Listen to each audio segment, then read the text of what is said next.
যদি কেউ দলিলের দাম যদি কম দামে দলিল করে থাকে, তার ডেপুটি কমিশনারের কাছে গভর্নমেন্ট ট্যাক্স পেপার আছে। সরকারের নিয়ন্ত্রণে স্বাধীন দুর্নীতি দমন কমিশন আর স্বাধীন নাই, সঙ্গে আওয়ামী লীগ আছে সরকারের নিয়ন্ত্রণ। বিচার বিভাগে মামলা চলতেছে, খারিজ করে দেওয়ার কথা, সেখানেও স্বাধীন না। শুধু বলতে চাই, সারা দেশের নেতা কর্মীদের হয়তো ভয় দেখাতে চেষ্টা করবেন আপনারা, লাভ হবে না।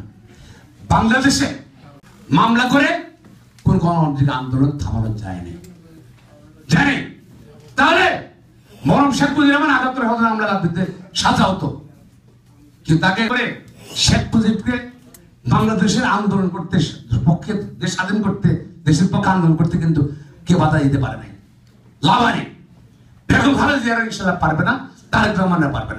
সরকার আসছে, সে আজকে কালো দলের সরকার বিরুদ্ধে আন্দোলন চলতেছে, দেখবে আন্দোলন হচ্ছে না।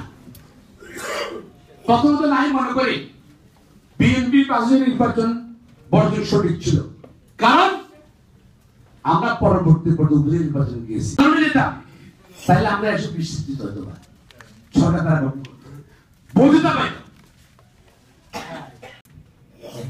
মোটেও না। ঢাকা শহরে আর 80%, more than 80% people against the government। যে আন্দোলন হবে, এই আন্দোলনে আগের মতো হবে না, ভিন্ন হবে, কারণ তারা বাংলাদেশের মানুষ, জনগণের টাকা তারা চলে, এবং তারা পাশের নির্বাচনে আইনশৃঙ্খলা বাহিনী সরকারকে তাদের রাজ্যের উদ্দেশ্যে সাধনে সহায়তা করে আমরা মনে করি ভুল করছে, এবং অনেকে রিগ্রেট করছে।